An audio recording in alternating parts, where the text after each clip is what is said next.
Samedi 2 mai 2020 déjà, et je vous retrouve pour une nouvelle vidéo. Alors ça fait seulement 2 jours que j'en ai publié une, donc c'est qu'il y a des choses à vous transmettre. Alors on a 4 jeux à nos dispositions. On commence par l'oracle des anges.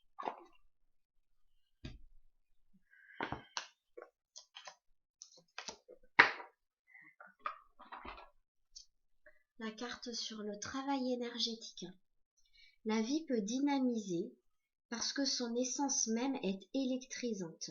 Votre corps est un formidable champ d'énergie qui répond incontestablement au traitement dispensé avec amour. Vos mains et votre cœur sont activés pour soigner vos proches et vos clients. Vous avez compris que je m'adresse aux personnes qui soignent, a priori. Hop, ou qui ont la capacité de le faire. Vos anges disent à travers cette carte que vous avez besoin de travailler sur l'énergie, par exemple avec le Reiki ou le Qigong. Vous pouvez trouver aussi un thérapeute qualifié en contactant votre centre de soins holistiques ou métaphysiques.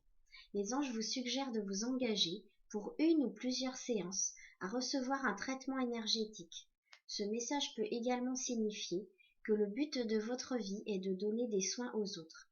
Si vous êtes formé à ce métier, ou si vous avez été guidé vers une telle formation, cette carte est le signe que vous serez excellent dans ce domaine.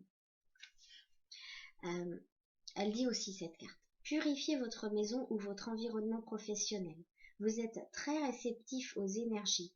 Nettoyez régulièrement votre corps de tout ce que vous absorbez. Protégez-vous en visualisant une lumière blanche et violette autour de vous. Et faites des stages, des formations pour devenir thérapeute énergétique. Conseil fiable. Vous avez reçu une merveilleuse idée en réponse à vos prières. Elle est authentique et fiable. Vous pouvez la suivre en toute sécurité, sachant que nous serons près de vous à chaque étape de votre projet. Demandez de l'aide et acceptez de recevoir notre soutien pour tout ce dont vous aurez besoin dans la concrétisation de cette idée. Hop! Les anges vous envoient cette carte parce qu'ils veulent que vous acceptiez les idées qui viennent en réponse à vos prières et que vous ayez confiance en elles. Vous serez encouragé dès que vous commencerez à agir, pourvu que vous gardiez contact avec vos anges pour recevoir régulièrement leurs conseils. S'il vous arrive de vous sentir vulnérable, demandez-leur de vous apporter le réconfort émotionnel, spirituel et matériel. Ne vous souciez pas des détails, ils se mettront en place d'eux-mêmes au fur et à mesure de votre progression. Allez-y, votre idée est valable et divinement inspirée. Vous pouvez opérer des changements et avancer en toute sécurité. Voilà ce que dit le premier jeu. Je voudrais rappeler que cette année, j'ai mis en place une formation pour les gens qui justement souhaitent devenir thérapeute énergétique. On est bien d'accord, cette formation elle a déjà commencé, elle a commencé au mois de janvier, mais on peut la rattraper à n'importe quel moment, on peut la commencer à n'importe quel moment. Je vous laisserai revenir vers moi s'il y a besoin. On peut même faire une bonne partie à distance. Voilà. J'ai mis ça en place dernièrement. D'accord. Le roi Salomon, donc c'est les cartes des maîtres excusez-moi, et puis j'ai un peu de mal avec mes lunettes, il est grand temps que j'aille chez l'ophtalmo, mais pour l'instant on peut pas. Les cartes divinatoires des maîtres ascensionnés. Donc c'est le roi Salomon qui vous parle de vos priorités.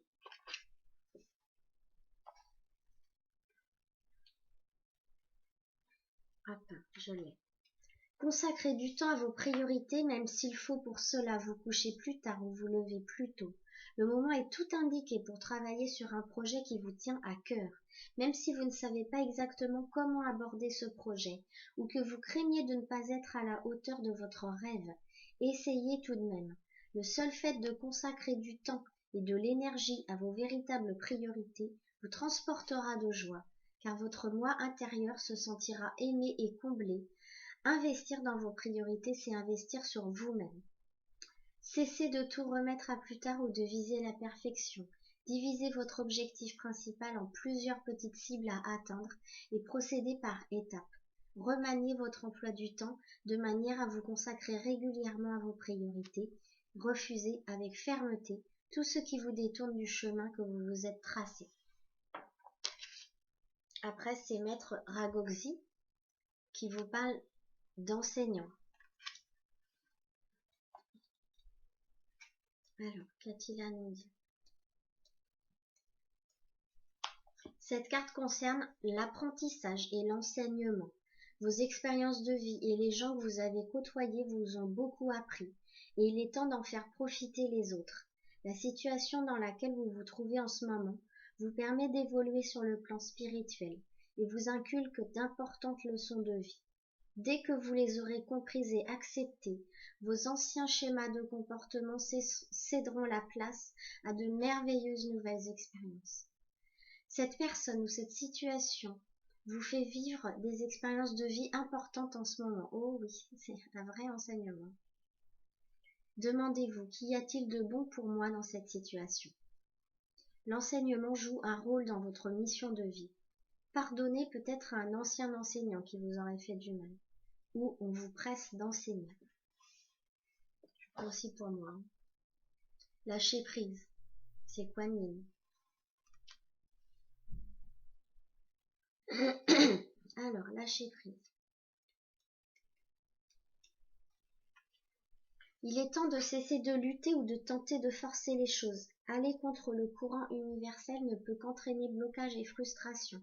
Lorsqu'on s'en remet à l'esprit, cela ouvre automatiquement des portes qui débouchent sur une solution et des résultats dépassant nos espérances. Lâcher prise et cesser de lutter, d'être en colère ou d'entretenir du ressentiment ou toute autre émotion indésirable. Ayez confiance en l'univers, il vous appuie. Cessez de ressasser une dispute, un jugement porté sur vous ou une ancienne blessure. Éprouvez de la compassion pour chaque personne ayant joué un rôle dans cette affaire, y compris vous-même. Soyez doux envers vous-même et pardonnez-vous tout ce que vous avez déjà fait ou croyez avoir fait. On parle énormément de pardon en ce moment. Déjà là, je crois que c'est la semaine dernière, j'ai publié des cartes sur Facebook, c'était vraiment ça encore. D'accord. Les cartes divinatoires des saints et des anges. Le mouvement. C'est votre ange gardien qui vous dit ça.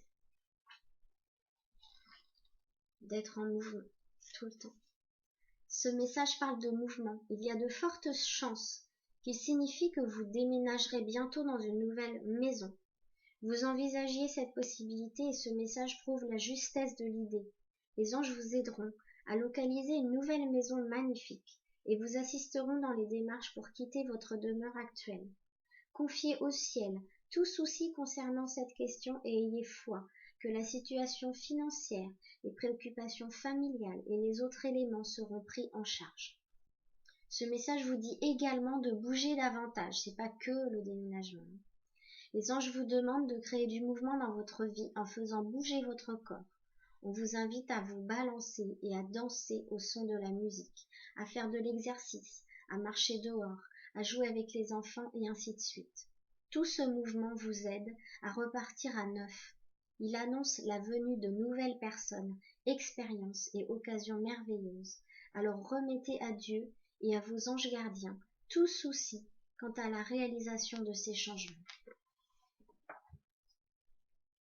Et c'est la générosité qui ressort aussi.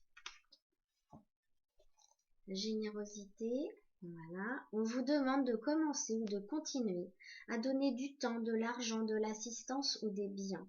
Cette action vous aide à réaliser combien vous avez et fait naître un sentiment d'abondance qui attire automatiquement une plus grande prospérité dans votre vie. Plus vous donnez, plus vous recevrez. Apportez votre contribution dans la joie et restez totalement détaché des résultats de votre offrande. Saint Nicolas vous rappelle le bonheur qui vous revient en donnant aux autres par amour. Laissez-vous surprendre par ce que l'univers vous apporte en retour. Et enfin, nous avons l'oracle des vies antérieures.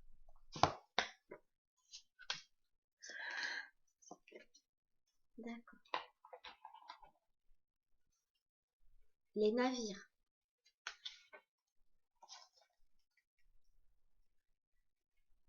Les navires. Hop, hop, hop. Voilà. Vous avez passé certaines vies antérieures à bord de navires, d'où cette carte aujourd'hui. Ancien marin, membre d'équipage ou passager, vous avez eu des expériences en mer qui ont eu une influence sur la situation à propos de laquelle vous vous posez des questions. Le type de vie que vous aviez à bord de ces navires vous est probablement déjà familier. Ce qui compte maintenant, c'est de savoir comment ce que vous avez vécu affecte votre vie actuelle. Des réactions négatives, comme des peurs ou des phobies, ou positives, comme l'envie de voyager, ou une affinité particulière pour l'océan. Toutes peuvent avoir leur origine dans des vies antérieures. À côté, on a la carte de l'Asie. Donc, ces trois cartes, elles sont liées aussi. Vous avez passé une vie antérieure importante en Asie et cela influence votre vie actuelle. Dans la culture asiatique, vous avez appris l'harmonie du groupe et le sacrifice de l'individualité. Mais les leçons de cette vie antérieure doivent trouver leur équilibre face à la culture de votre vie actuelle. Ainsi, peut-être avez-vous pris l'habitude de réprimer vos émotions et vos opinions dans cette vie-là. Mais dans cette vie-ci, il est indispensable que vous soyez conscient de votre vérité intérieure. Suivez également le conseil d'exprimer vos croyances et vos sentiments ouvertement avec vos proches afin d'approfondir vos relations. Votre fascination pour la culture asiatique provient de l'amour et du respect que vous portez aux gens rencontrés dans cette vie antérieure.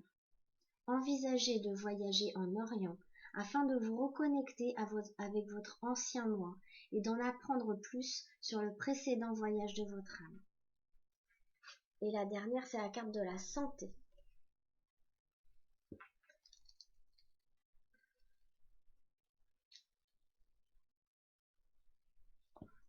Votre rapport à la santé et à la façon de se soigner est influencé par ce que vous avez vécu dans d'autres vies.